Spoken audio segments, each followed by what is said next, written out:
Good evening, everyone, and welcome to the Midnight Ride with Gray Man Prepping. How's everybody doing out there? I barely made it back over here from babysitting the grandsons across the street. My daughter had a late night at work, and so that's what happened there. All right.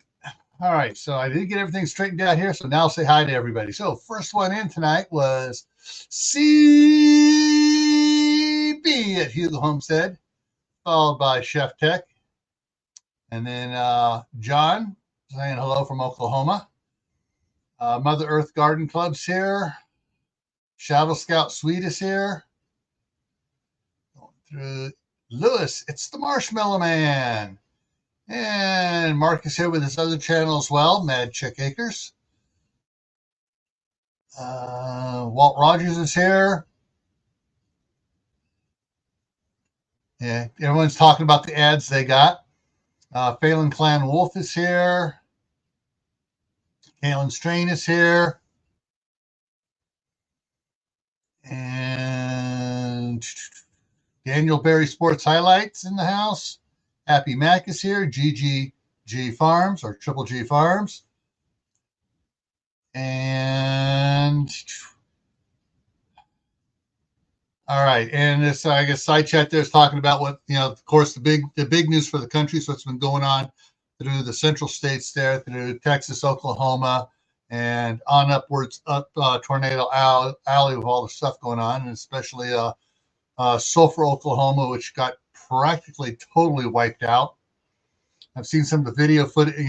Someone's been sending drone footage up and stuff, taking pictures and stuff, and just about every building has damage, and most of them are substantially damaged. So, and Tammy Harder's here as well, and Tammy McNeil of Rebel Canners is in the house too. So we got both Tammys in here. All righty, man, what a day! And it's starting to rain again here, and it's cold. It's going to be below freezing tonight. We're supposed to get possibility of snow. I don't think anything's going to stick. It's just it's going to come down, settle, and instantly melt when it hits the ground. Josh is here from Skinner Farms. All righty.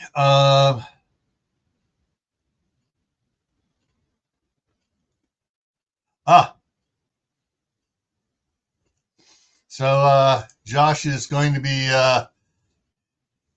4:30 sooner than you're ready for. Yeah. All right. Well, have a good night there, Josh. All right. Let's see here. Tonight's I got more articles this week than I did last week to go over. So let me see if I can get those back up here. How many I got? 1, 2, 3, 4, 5, 6, 7, 8, 9, 10. Got 11 of them tonight. So I'm going to go through some of these, and then I'll drop the link out there so we can come up and talk about stuff going on. All right. This is a frightening one. They did it. Alert! First, West Nile virus infected dead bird reported in Contra Costa County. But this is coming out of, for those who don't know, this is coming out of California, from Contra Costa County, where the staff sergeant is still working and living until she retires and comes up here and joins me. And so, they got their first West Nile virus infected dead bird reported for the year. Wait a minute. I remember back in January they had one. Yeah, they just like pumping things up there.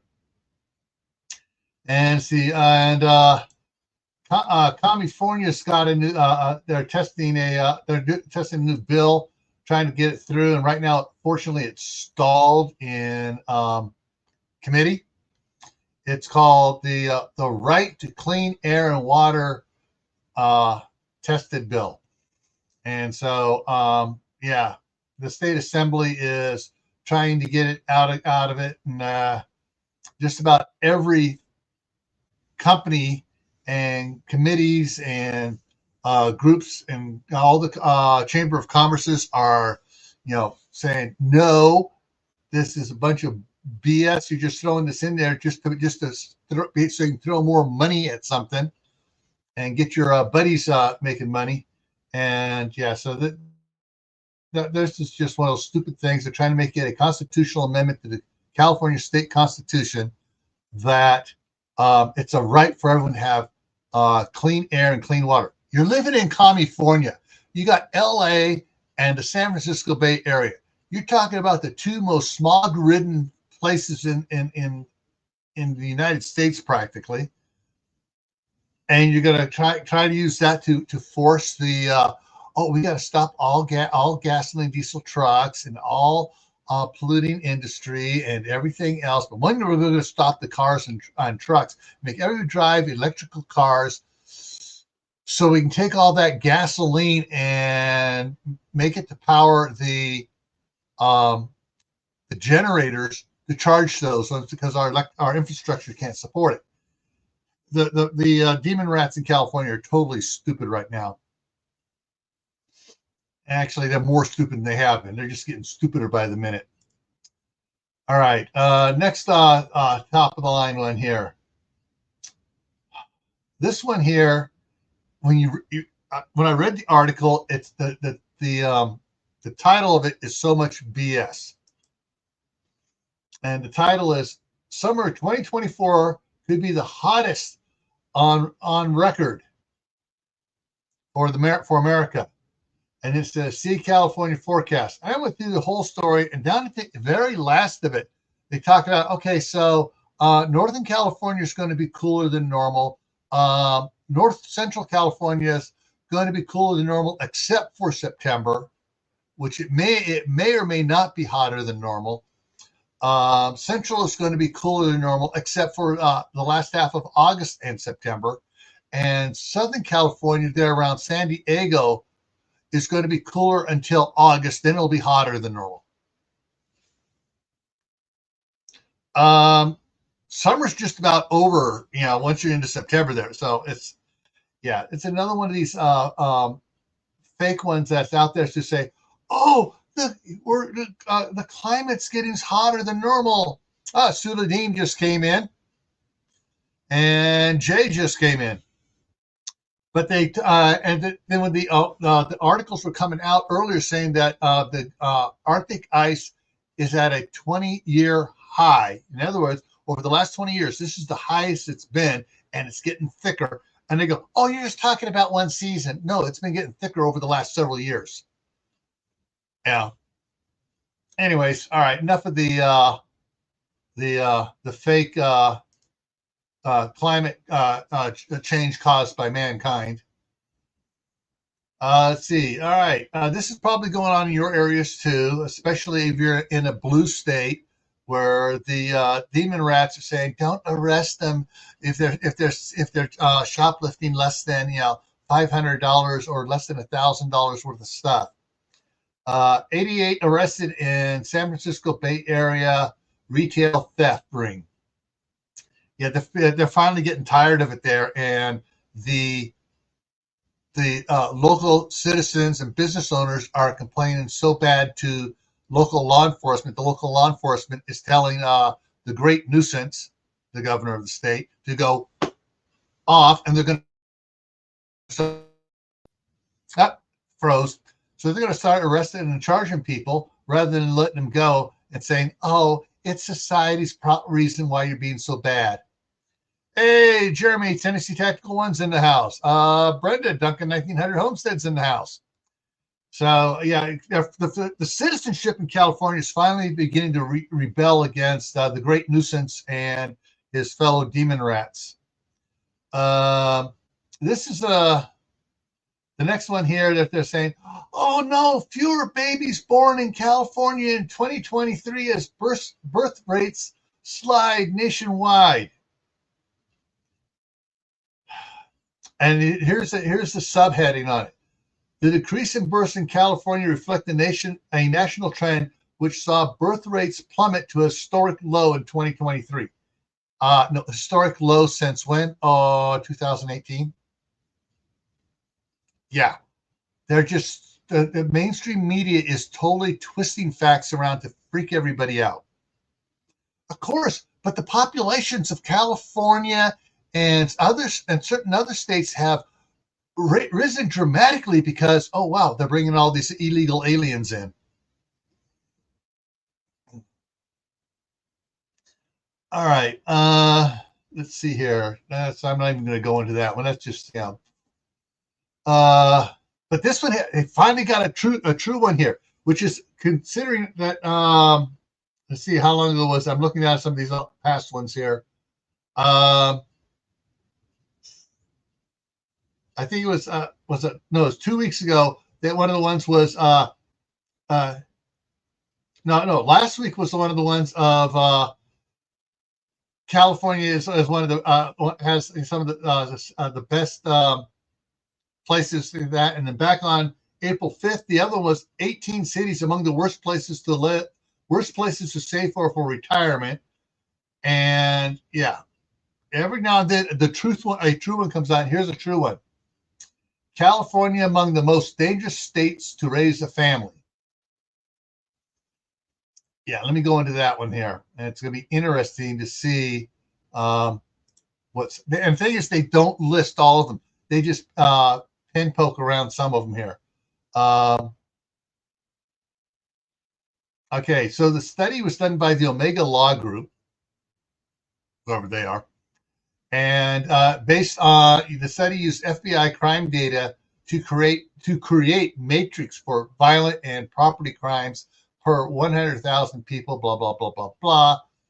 And so California ranked 8th among the most dangerous with violent crime rate of 500 per 100,000 people and a property crime rate of 2,372 per 100,000 and a combined crime rate of 2,847,000 per 100,000 people. So California ranked 8th, and Tennessee ranked 7th, and Missouri ranked 9th. New Mexico was determined to be the most dangerous, number one most dangerous place in the United States. And number 2 was the state of Washington, another golden blue state on the Pacific coast, followed by Colorado in place number 3. And those are the only ones they gave out from of it. The safest place was New Hampshire, and the second safest was Idaho, where I'm at. And I'll go, wait a minute. Idaho is an open carry and concealed carry constitutional carry state, which means you don't even need a permit to carry concealed in the state. And then Maine came in in third place, but Maine which has a lot of has had a history of carry. You're allowed to carry there. The demon rats that have taken over the legislature in Maine are trying to eliminate the Second Amendment in the state of Maine. So if that ever happens, then Maine's going to go from third right down there next to California or below it. All right, so let's get back over here. Okay, and we have another E. coli outbreak for nuts. And this is from Gibson's Organically Grown Walnuts. And I froze. And it is the walnuts were 7 people hospitalized in connection with walnut shipped to 19 states. Okay, so 12 of the states have had actually no problem. Once again, I'm saying this is a personal opinion. This E. coli outbreak stuff is a bunch of BS. It's a red herring.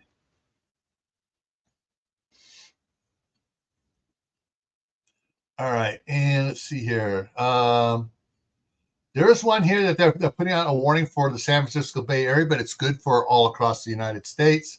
For anywhere where anybody has rattlesnakes, cottonmouths, any of those type poison vipers that hibernate during the wintertime, hey, they're starting to come out. And of course, the article just goes in and talks about all the different snakes in Northern California. So, yeah, so watch out for poisonous snakes that are coming out that are hungry after hibernating and doing stuff. And here's the another one. The Real ID deadline is on the horizon. So they're talking about, your limited time to get your Real ID card. Hey, I used to work for Homeland Security. I ain't getting one. That ought to tell you something. Of course, I don't fly either, which ought to tell you something else too. Another E. coli outbreak 2 days later. And so this one was this morning. Dun, dun, dun. And this is E. coli concerns prompts ground beef recall. See impacted products below, and it's going to it. So I can give you guys the smoke screen of where the E. coli stuff is. Officials are concerned that some of the recalled products sold at Walmarts nationwide may be in consumers' refrigerators or freezers. Pennsylvania-based companies recalled more than 16,000 pounds of ground beef products shipped to Walmart locations nationwide due to concerns that beef may have been contaminated with E. coli. The Department of Agriculture Food Safety Inspection Service announced. Agencies concerned that they may be already sold. Purchased products are urged not to consume them. Products should be thrown away or returned to place of purchase. Raw ground beef products produced by Cargill Meat Solutions on April 26th and April 27th were done, and it has links where you can go in there and to get the label on it. And let's see, the 2.25 pound, the 2.25 pound, 93% lean, 7% fat is one of them. The 1.33 pound plastic wrapped trays for prime rib beef steak burger patties. Yeah, so they had it lists a bunch of. You guys can look it up for the Cargill Cargill Meat Solutions. If you want to find out if you're worried about any meat you bought at Wally World. And T-Board's in the house. Ungrateful Peasant is here. Hey, Wayne. And who else has snuck in here? All right. I think everybody here. And let's see here. So that takes care of that one. Once again, I think, the way the E. coli used to be just only vegetables. Now it's getting into nuts, which is from trees, which generally do not touch the ground at all because of the way the process. And they're saying, they may be in some nuts, and now it may be in the hamburger processed on 2 days. All right. And the last one here. This last one here just came in this afternoon. I even had a chance to read it. It just popped up here, so I just moved it over. Teacher facing child sex charges found dead in the ocean. San Francisco Bay Area.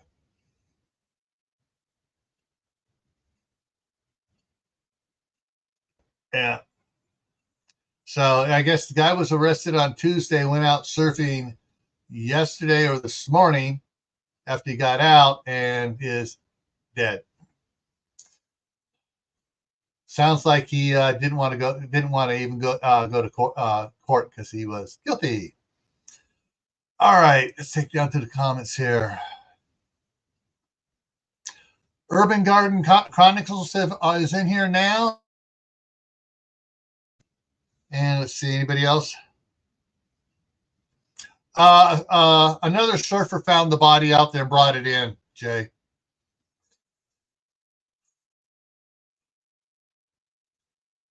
All right, so let's go ahead and drop this down in here. And let me pin the link here. And message. Okay, so the link's pinned. Yeah. The weather has just been, generally we don't get our last frost date for another 3 weeks here. But also we don't get warm weather like we've been having for the last, here comes Mark, for the last month and a half. We usually don't get that until now. And it was weird when I went into Idaho Falls this morning, one of the irrigation ditches here in town, that's water flowing in it. They have never put water in the ditch until they do their first test of the ditch on May 15th. So they're flowing water 2 weeks early. And here comes Lewis. Hey. What's up, Lewis? And so what do they have now? Our high 60s and low 70s is gone, and our low temperatures of in the 40s is now back down into the freezing zone again. Weather's weird, and they've been commenting back on some of my other videos and stuff on both channels. Don WD Glock and Roll was saying it's snowing over there in Oregon. And some others were talking about Minnesota or Michigan was saying, oh crap, we're getting hit with more cold weather there as well, and it's raining and stuff. So yeah, it got to like 50 some odd degrees today, or 60 some odd degrees today, and it was sunny. Yeah. And Tibor's saying in Ohio, it hit 90 degrees today. Yeah, it's early. Yeah, it was in the middle 80s here in lower Pennsylvania. The grow zone, it depends which. Actually, there are several grow zone maps out there. It depends which one you look at it. Where am I in 5A? Am I in 5B? Am I still in 6A? I'm in an area over here between Idaho Falls and Pocatello, and literally it depends how close you are to the Snake River and which side of the Snake River you're on, which grow zone you're in. And it just, nobody can make up their mind for what grow zone we're in. Okay, Mother Earth Garden Club says she's in 5A. Yeah. Yeah, I'm in 5A and 5B. Yeah, and so I went to several nurseries this morning too, and the only fruit trees they have left that are non-apple trees, the stone fruit stuff. They had a couple of the it had 3 of the red Bartlett pears, which they now changed the label on to from being totally self-pollinating to partially self-pollinating. And then they had another one there, which they had 6 of another one, and that needed to have another variety to pollinate. And I went over to the other one, and the other one, all they had left was bare root. And they had what's called the bare root pit, where they bring in their bare root trees. They just kind of stack them all up and throw a bunch of stuff around and pack it around it, so they last longer. I know I may or may not go up there. Let me take a look at the weather here real quick. Bare root trees. That's where they got nothing around the roots, right? Right. I don't like those ones too particularly much. And these are big ones. These aren't the little short ones. These ones are like 6-7 feet tall. Yeah. I'm talking like the ones I got. I got 2 peach trees and 2 pear trees, and I'm about 6 foot almost, right? I'm 5'9", mm-hmm. And when I got them, they took. This year, the pear trees are a little slow, if at all. I maybe it's because I'm in Canada. I don't know, but what I do know is the one, get them in the soil. They are better. Yeah. All the way around. You know that you're going to last. Yeah. If you get the winters like Canada does, when you get the soil around the roots, they do better. Yeah, the bare root ones I've always noticed is they go through some shock being bare rooted, and transported out of the ground. Yeah, and the other ones, when they come, especially if once they're up over 5 feet tall, they should go from the 7.5 gallon tubs. They should be up in the 10 or 15. They haven't, and all the ones around I've seen this so far this year, they don't have any of the larger tubs. Everything's in the smaller tubs, and so they are really root bound. So Tibor says Mother Nature is an independent woman. Not. She's someone needs to take whoever's holding Mother Nature's beer needs to go ahead and drink it. She's drunk enough, and we need to get her back on her PMIS and bipolar medicine. Yeah, Mother Nature's throwing out temperatures like Powerball numbers. 25, 62, 13, 5, 29. Pick a number. Yeah. Yeah. But there's the one meme's going around up here about that, about whoever's holding Mother Nature's beer, go ahead and drink it. She's had enough to drink, and somebody get her back on her meds too.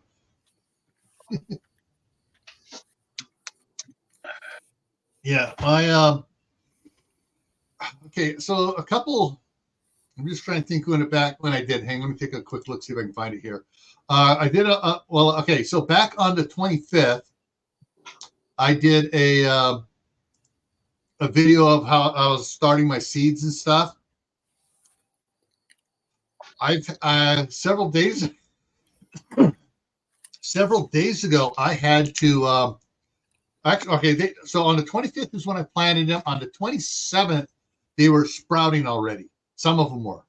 By the 29th, they were all sprouting, and the 29th and 30th, I had to put them into pots, those seeds that I was germinating.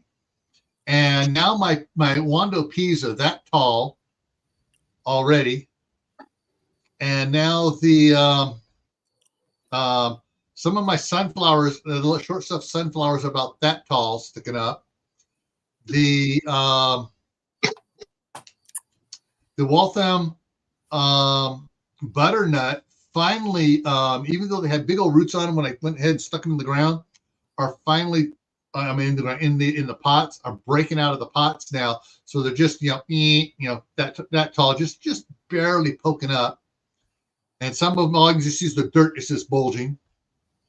Still haven't gotten anything on the Praxis tomatoes or the Ponderosa lemons trees. I did everything, used the solutions and everything.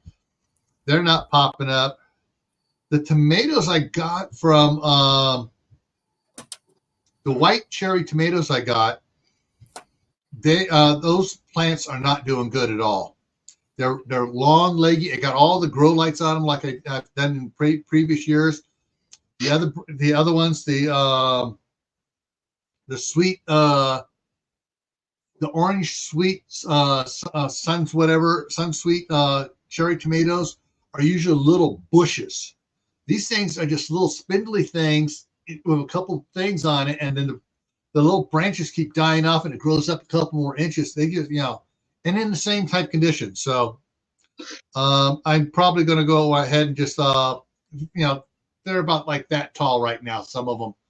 I'm probably just going to go ahead and pull them out, remix the soil, since I just turned up a whole bunch of good compost out here, remix it, and go ahead and plant a bunch of the other cherry tomatoes, the orange sweet sun gold or whatever heck they're called, and get those going again. All my tomato plants that started to get long and leggy, and it warmed up enough outside, they're outside on the table. I'm looking at 90 couple tomato plants right now, and they stopped getting taller and started getting thicker. Yeah. You know what I do? You know what I do? All the lights I got on mine, though, I mean, they're just covered with grow lights. So you're getting grow lights from the top, from the sides, from underneath, and the other ones just bush up. These are just, and I even have the fan on that comes on, blows a couple hours on them to make them wiggle to strengthen them up. Ain't working. Nope, mine either. All right, go ahead, Lewis. You know what I do with my leggy tomato plants? I broadcast them into a container, then I transplant them into their own individual containers. And when they go leggy, I don't fill up the containers. I fill up maybe a quarter of the way, a third of the way, and I put the single tomato plants in their containers like that. And as they grow, I keep adding more dirt and more dirt and more dirt. If I have to trim off some of the lower leaves, I trim them off, and I just keep until I can't put any more in, right? That's what I've done. Usually it works. Yeah, it's not working with this particular variety, and the one that's in the big 15-gallon tub, everything within like 8 inches of the bottom has died off. It's they wilted and fallen off, and it's up probably about 18, 20 inches tall, and it's still really spindly, only 4 or 5 branches on it. And it's just like I've never ever had a tomato, or anyone in my family had a tomato that was this limp, this straggly. And so I'm not too thrilled with this particular variety. It only cost me $2 for the pack of seeds. So what I may wind up doing is later on, once it's like after June 1st, go out there, just throw some of the seeds in one of the raised planter, IBC tote raised planter beds that I'm not going to be planting in, just to see how they do, if they do any different direct sown out in the sun. I think the tomato seeds I got, the big tomato seeds, I got, they're Harlem. I don't know what brand, like what tomato they are, but I know that they're the big tomatoes, not the cherry tomatoes. Yeah. And this year I did not have a problem with legginess on them. Yeah. Yeah. When I did the beefsteaks, I've never had legginess on the beefsteaks ever.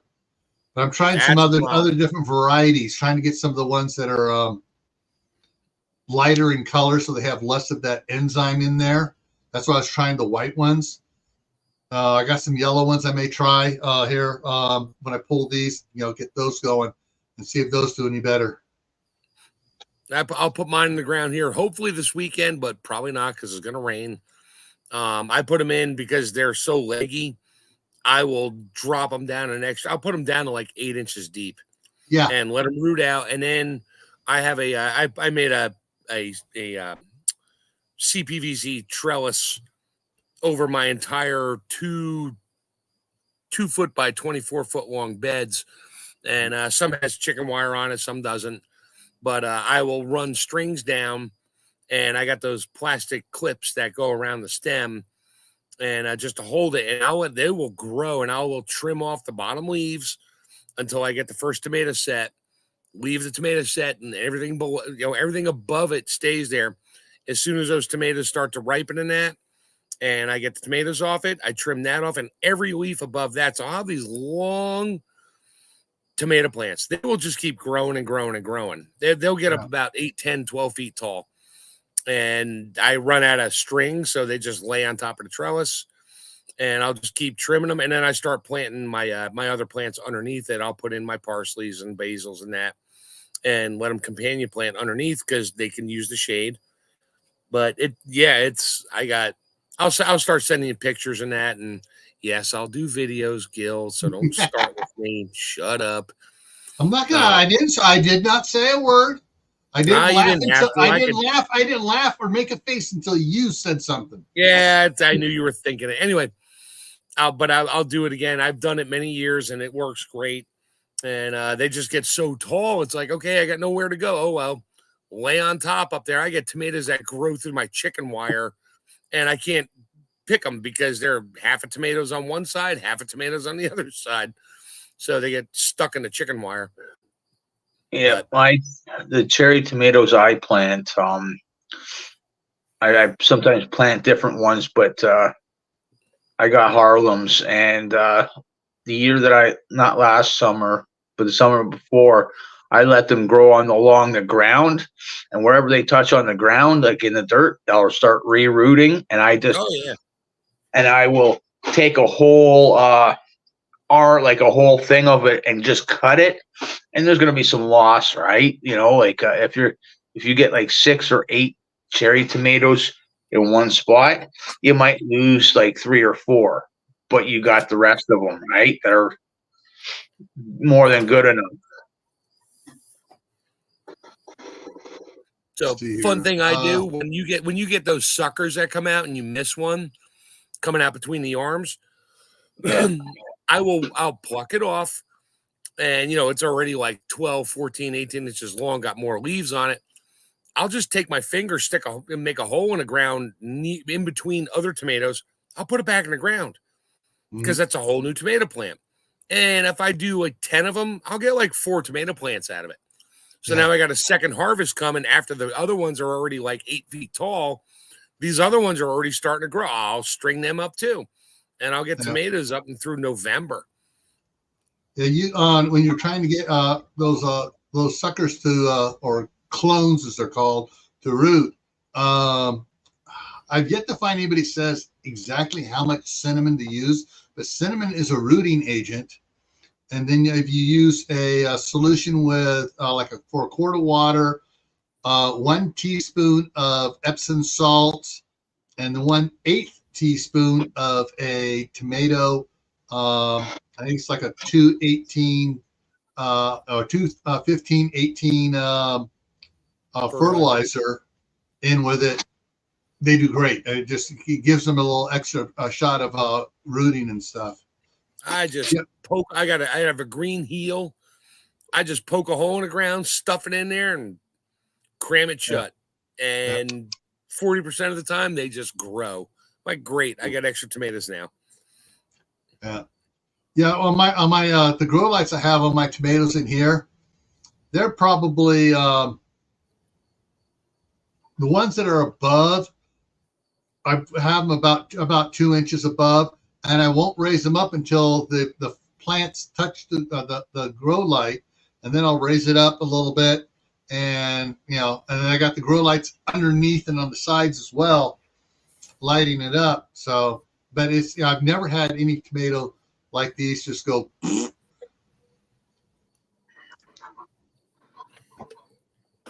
This is the first year I did tomatoes under a grow light. And even my wife was impressed. She's like, holy crap, you got a lot of tomatoes. Last year, I did them downstairs just with a fluorescent light in the basement. And it was like 8 feet above it, but they were all reaching for the sun coming through the side window. And I lost a lot of them. I wound up buying some. But this year, I got more tomato plants than I can plant. So they're going to friends. I might just like dig a hole in the front yard and plant them out there and let the neighbors complain. Yeah. Or tell the neighbors, come pick them. Yeah. Yeah. The in some of my other raised planter beds out there, the totes and stuff, I've been planting bunch of rainbow chard. Which reminds me, I need to go out and check the ones in the back because I haven't been checking the ones in the back too much. I just been go out there and made sure they were well watered. And of course, we had some rain and stuff going on here, so I didn't worry about it the last several days. The ones that I planted several days after I planted the ones back there out front here, nothing's come up on those. But the garlic I planted about 2 weeks ago, I now have 14 out of 19 have sprouted through. So just waiting on the last 5 cloves there to go ahead and root and pop out. If I get all 19, that'll give me 100% rooting and sprouting from the 2 cloves I planted.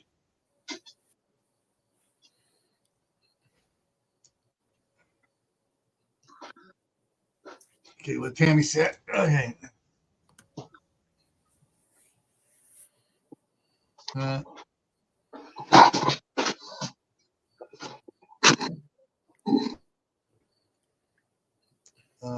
Where's the second one?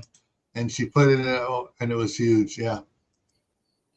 Yeah, I did the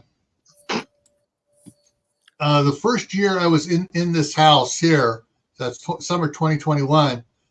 I had 6 half 55-gallon barrels out here with tomatoes in them. Those suckers got huge. And I had a lot of tomatoes off it. I just gave a lot to my daughter. And I had made a lot of bacon, tomato, and cheese sandwiches. Favorite. Yeah. Not. I didn't put lettuce on too many of them.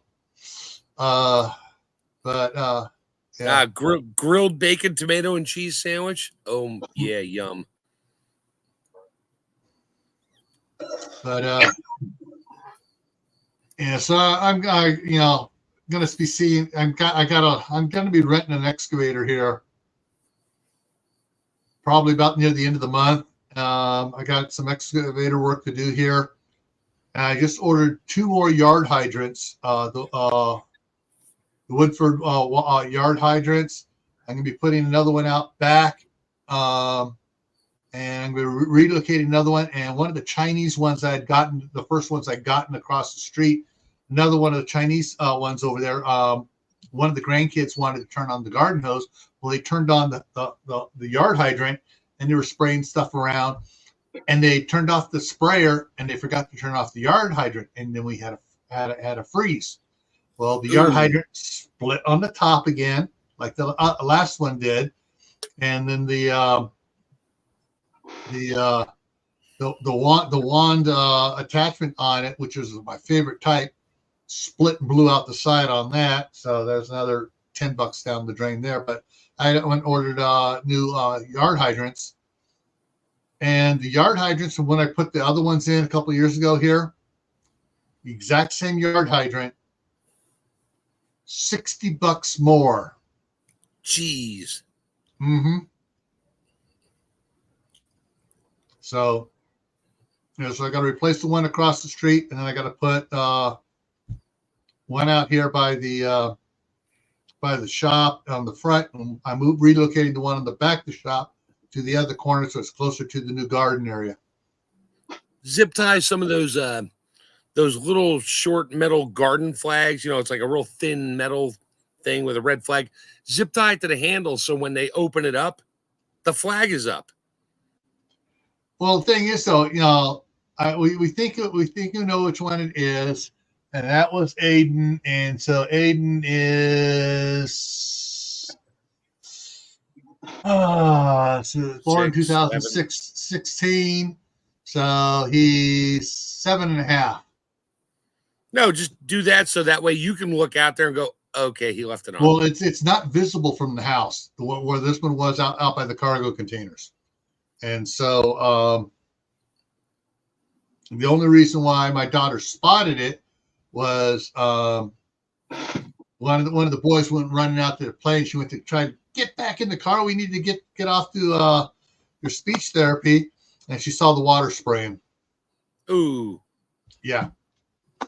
So, although I am going to try a. I have a roll of the Blue Devil compression epoxy tape, and so I'm going to put it on there because it. Let's see if I can bring this up here. Let me bring up Amazon. I can show you guys a picture of this stuff here, of these things here. What? So they can't turn it on, or? No. So it's just as a temporary repair on it if it works. Oh, okay. HYDRANT hydrant.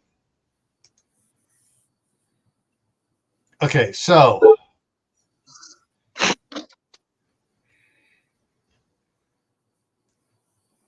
yep. Okay, it was one of these two here that I put out there on the far side there. I think it was probably this one here. Oh, they changed what it is. That is not what it's supposed to be. I hate it when Amazon does that. They reassign the page number to something else.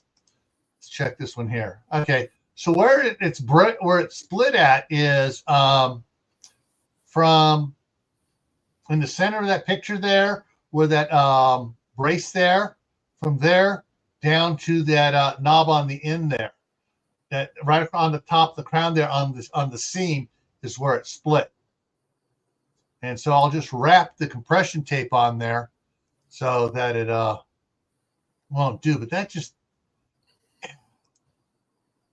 yeah, I hate it when they do that stuff. When those shut off, is that valve like 2 feet down, or is it right at the top of the head? 4 feet down on the ones I have. Okay. And so it not only does it shut off down there, but it's basically like an air valve piston. So it shifts from one to the other. So when it shuts off, it bleeds all that water down out the vent port. Ah, good. So it bleeds all the water out of the upright. Keep it from freezing. Yeah, here in Canada, the same thing. We got it going down. We put some in a couple of years ago on a horse farm. Buddy went 6 feet down, and at the end of the pipe there, because he put the pipe right down and latched it, and it all backed. When you go to shut it off, it goes right back down to the ground 6 feet down, and it drains all the water back into the ground. Yeah, and so what I did is when I put those in, I took a 5-gallon bucket, cut a hole in the bottom, I cut the bottom out of it, and slid it up up a little bit, dug down on everything, cut this notch on the side to match where the pipe was coming, the PEX pipe was coming into it, set it down in there, filled it full of drain rock. Actually, I filled drain rock underneath it first. Then I filled it full of drain rock, and then I took a lid and just cut the lid, drilled the hole, cut a lid, tweaked the lid, slid it on around the pipe, and set it in place so it keeps dirt from going down in to fill it up so it stays that. But this is what I'm using here. The compression tape stuff I'm talking about is so you just basically it has a wrap on it, and you peel the wrap off. Now you peel that black wrap off, and it has more of a blue tape, colored tape on it.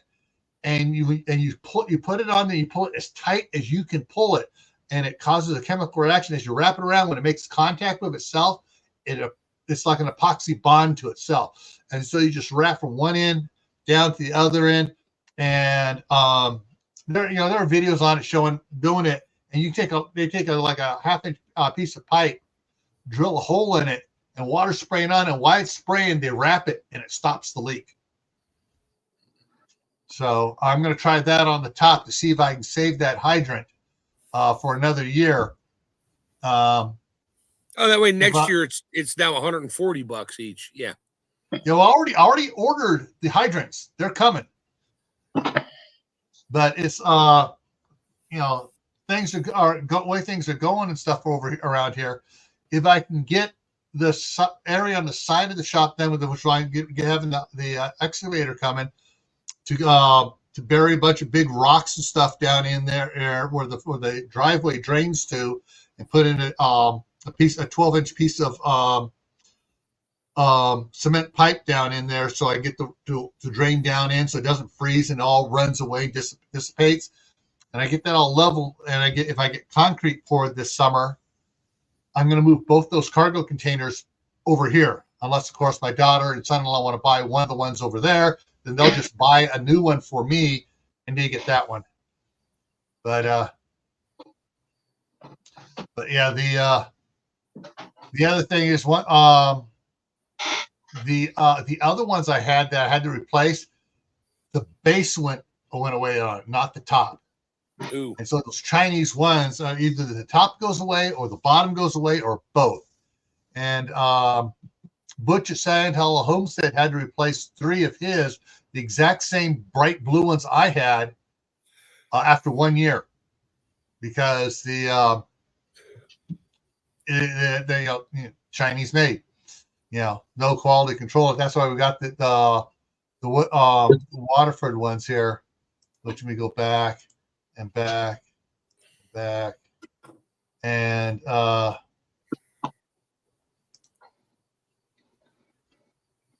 so this is the.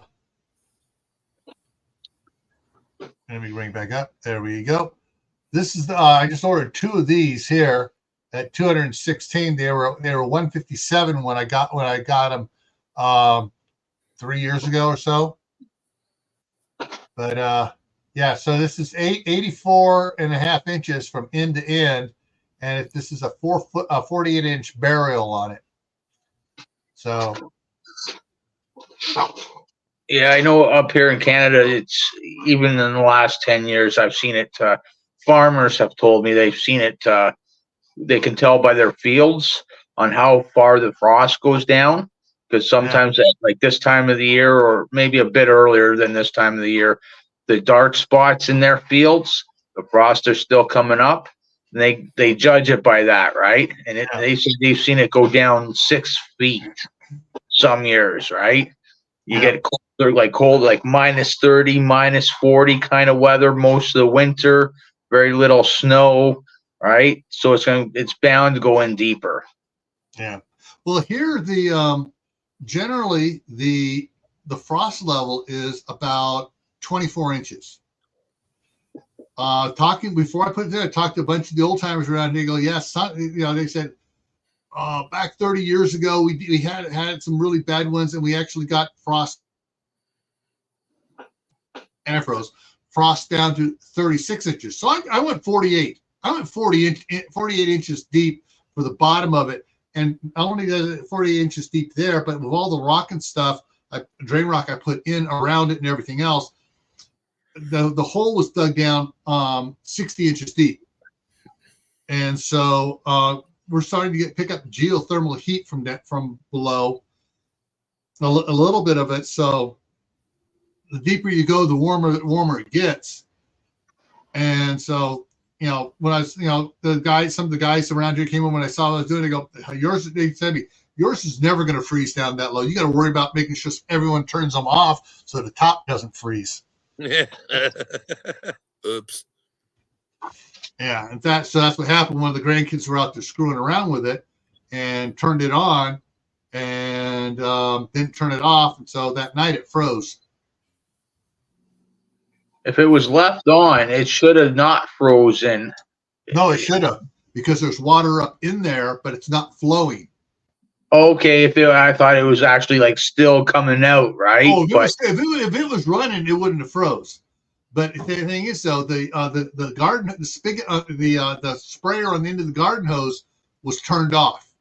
The valve was left on, so that hose was pressurized. And fortunately, the hose didn't split anywhere, but the wand split. And so that, but by the time the wand split, the hydrant head had already split first because it was up higher off the ground. Yeah, it's cast iron and metal, not rubber. Yeah, not rubber and plastic. And so, yeah, it sprung a leak and was spraying a little bit there. And then the other one froze and, yeah. But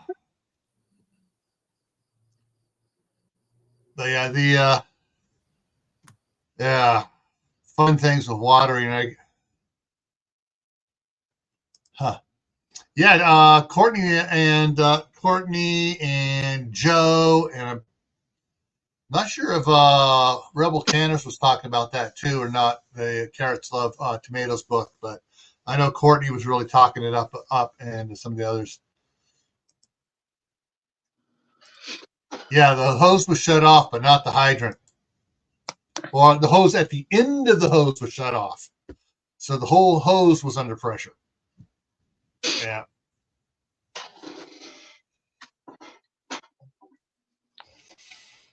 Yeah, it's just another little thing that is like, so. But yeah, and I still have to get out there and finish. we've been getting so much wet weather that there are certain areas around the property on the fence lines and stuff. I haven't had a chance. I can't get out. Every time I go out there to think, oh, I'm going to go burn tomorrow. Okay, it rained last night, so everything's wet, so it's not going to burn today.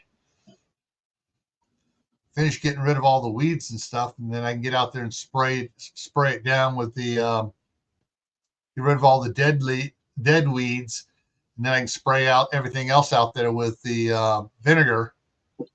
And then when the vinegar kills it, then I can burn that as well. But yeah, it's been, gardening this year is going to be a challenge for a lot of people because, all right, so like I said, our last frost date isn't for another 3 weeks. All the stone fruit at the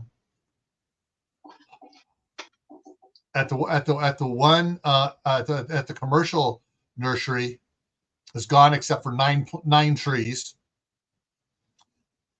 Oh, they had some peaches, but we weren't interested in planting peaches this year. I think they had about a half dozen peaches left as well. But all the good apricots gone. All the nectarines gone. Most of like I said, they had 9 pears left. The other nursery had 3 pears left total. 4 peaches. And then everything else was bare root that was stuck in the bare root pit, where they stuck them all in there through wet like peat moss and wood chips on it and stuff to do it. But and I'm thinking and a lot of people are talking about all these people that are buying these trees now, putting them in the ground, and then they're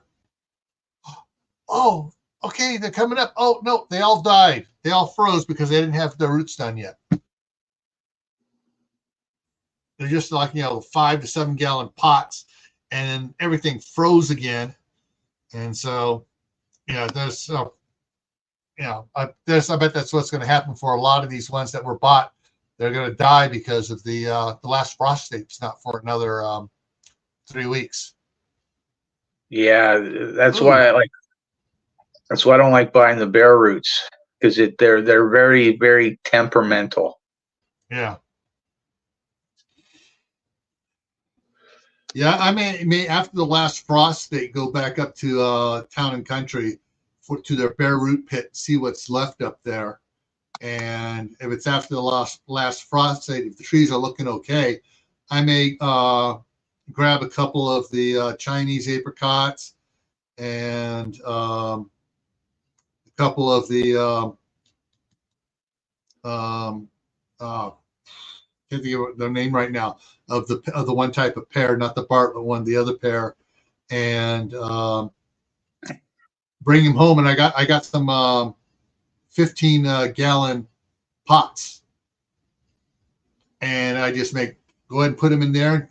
I got the big pile of compost I turned out there. You can see the video on the other channel, and just load it up with that compost and stuff.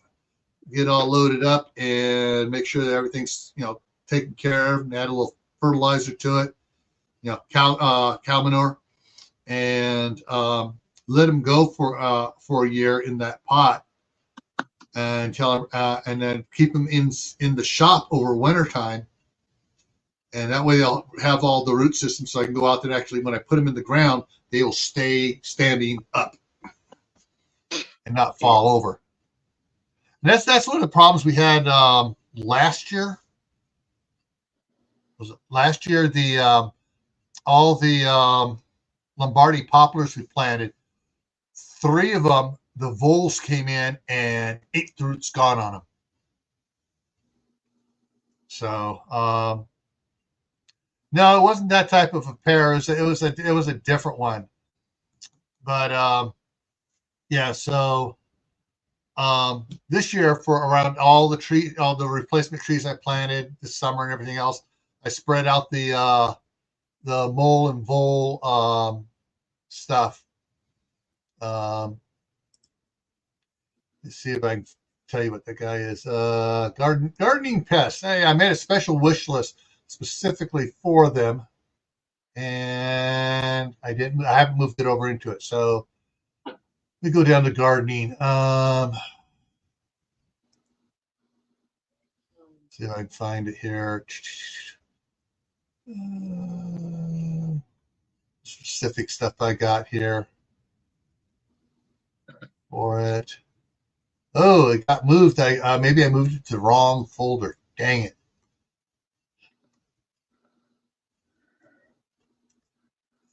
Shoot. So it's not in there. No. Oh, maybe I put it in the other. I created another one here. Maybe I put it in that other folder by mistake. Yeah, it's trying to keep track of all my stuff I got on the wish list. It's just, sometimes it gets a little intimidating. So, yeah. Okay. It's a yellow bag, 20-pound bag. Let's see. Mole. Does that come up? Okay, yeah, Mole Max. By here we go. This stuff here. And I put this out. I haven't seen, wherever I put this out this last fall, I haven't seen any signs of voles at all, or gophers. So, yeah. And I like it, this stuff here is just sort of like odorizing the ground that the stuff they don't like. So it worked.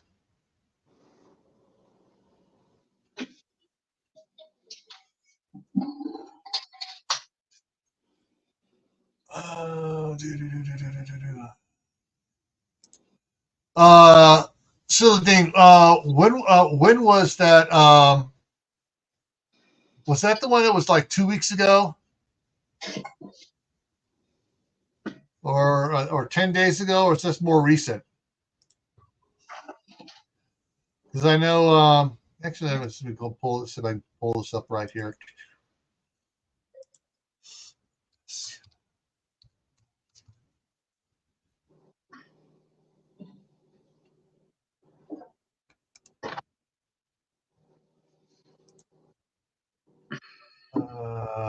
Videos.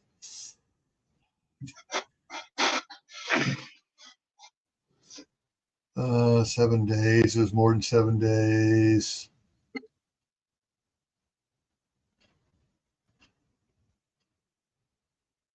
Trying to find the one here. Ah, there it is. Before I show this, I'm going to make sure that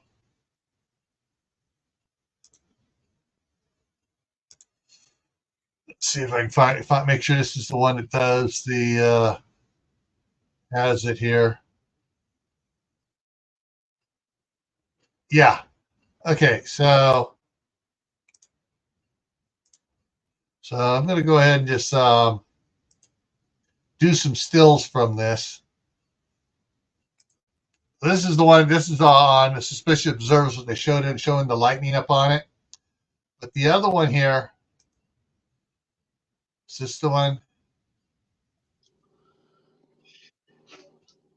Yeah, okay. So I'm going to run this just real quick here. See that? That is the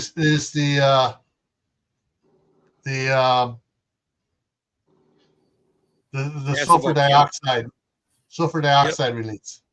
So let's go back here. So that went up to about 80,000 feet. Yeah, but look how big and fast it's spreading. Yep. Yeah, for it. So it's like the summer without a sun from the Mount Tambora eruption back in the early 1900s. But we don't talk about that. Oh, also known as Krakatoa. Yeah. East of Java. Wait a minute, Krakatoa is west of Java. Not when the shockwave went around the world the other way. Hey, Howie's in the house. Food forest permaculture. Woo. But yeah,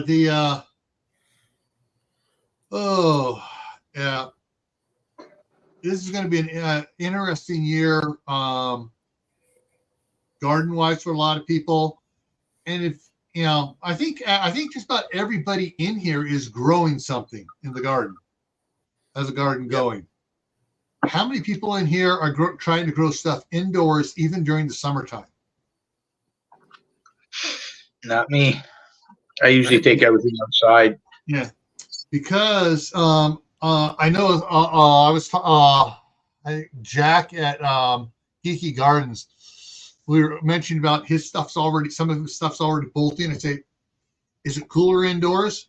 Yeah, plant some of the lettuce in a pot indoors.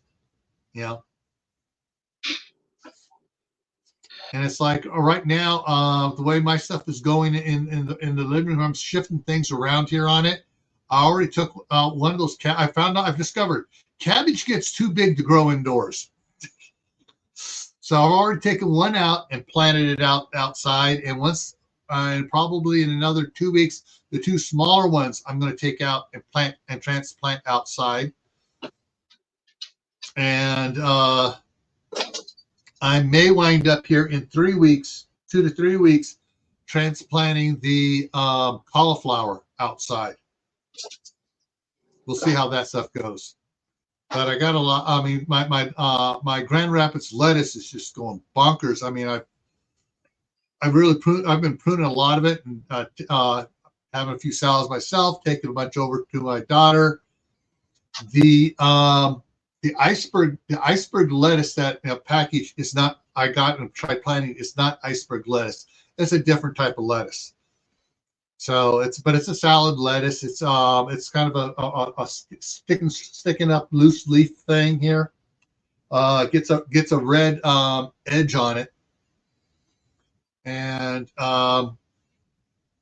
it was just getting too tall because it basically grows up like romaine tall, And so I pulled it, gave it to my daughter to give to the rabbits over there, and I'm going to be planting other stuff in that soil.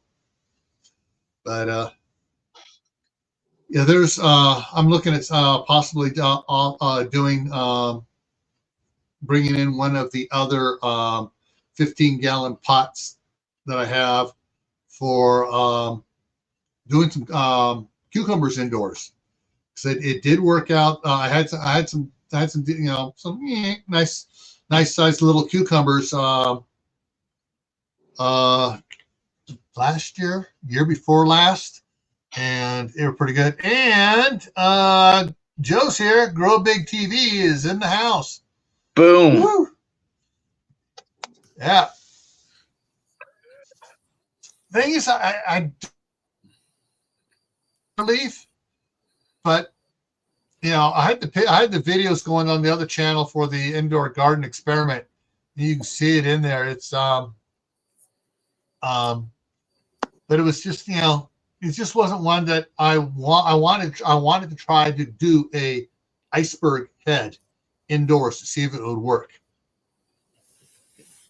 And that's why I ordered that package of seeds. I got to go through my seeds and see if I have a different variety of iceberg as well. And if I do, then I'll try doing a couple of those. You're better off doing a leaf lettuce, like a red leaf or a green leaf, because you can keep picking it and it keeps growing. Yeah, iceberg, and that's what chop it, you're done. Yeah, I know, and that's but I wanted to check it out because I have the Grand Rapids lettuce, and the seeds I'm planting now are seeds I harvested several years ago, and I still have most of the package of the original package, and I also actually have an unopened package of it as well. I didn't expect to. I was gone for a weekend, making a quick trip to California. When I got back, it bolted on me, and so I had all these seeds I collected, and so it's one of those things that I like it. It's good, and I got like you say, I just keep pruning off the bottom, and I noticed a couple times once I got up like 2-3 inches of pruning off leaves, all of a sudden it started leafing out at the bottom again. And so be interesting to see if I can get I like iceberg crispiness to mix in with the leaf lettuces like romaine and the Grand Rapids and stuff to give it a little more crunch and everything else. I like the mixture. So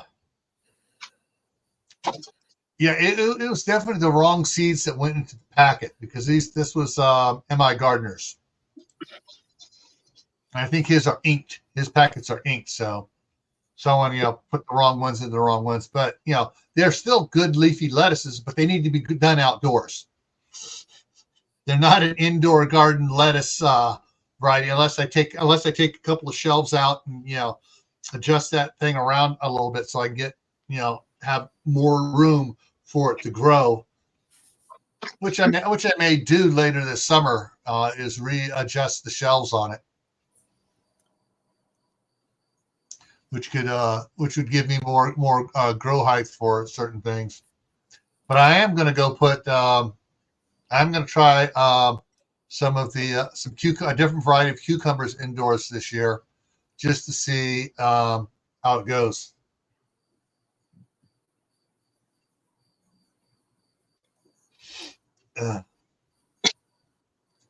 Well, Howie, I kind of agree with you, but considering how the temperature in the house, trying to save money, was where they were at was 64 degrees. At least they're not going to bolt from being out in the 70 and 80 and 90 degree weather that I have in the summer out here. I've planted lettuce, and the particular lettuce I like buying, you can pick it and pick and pick it. I'll plant it in the spring, like this time of the year, even though it's before the first frost date. Come like June or July, when it starts getting really hot, it dies off. Yeah, that's the only thing I've out here is the problem is by August 15th, the lettuce bolts, and if I can keep it growing indoor longer than that, that's more green salad for me. And I do have a room in the house for the wintertime. I can turn the heater vent off in it, close both doors in it, and that room gets down to 54 degrees. So the cold weather crops would love it in there.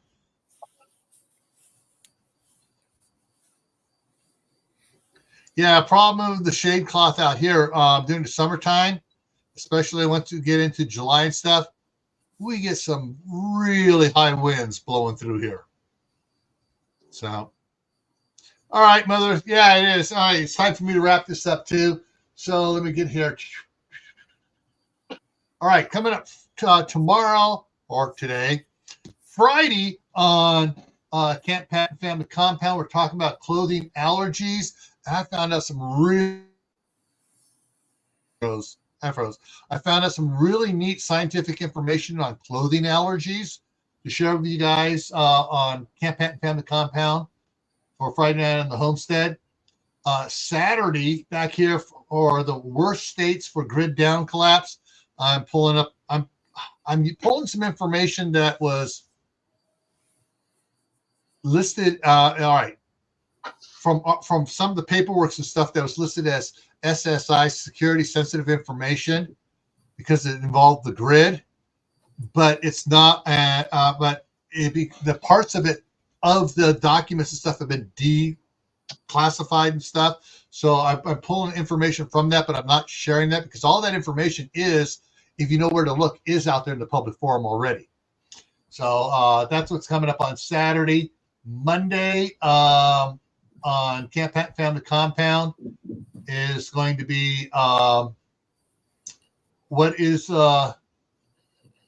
hard to can. We're going to talk about food things that you're trying to can that is just hard to can or just not worth canning at all. Don't bother. Tuesday, we're revisiting by request bug out vehicles, good, bad, and the ugly bug out vehicles. And do you actually need a bug out vehicle? So that's what's coming up on Tuesday.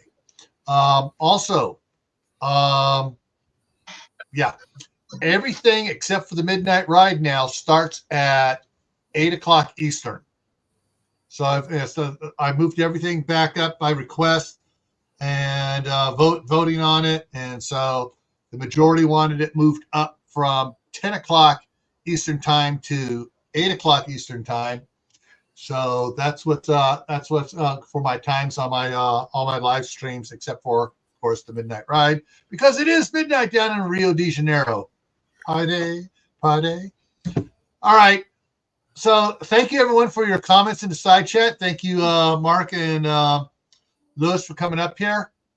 Yeah. And everyone, remember, stay happy no matter what life throws at you. Stay safe. Don't go out and do anything foolish. Keep adding to your preps: water, food, medicine, clothing. Expand your garden. Do indoor gardening. Learn a new skill. And we will see you hopefully tomorrow at 8 p.m. Eastern on Camp Patton Family Compound for Friday Night in the Homestead. Take care. Sweet. Good night. Have a good night.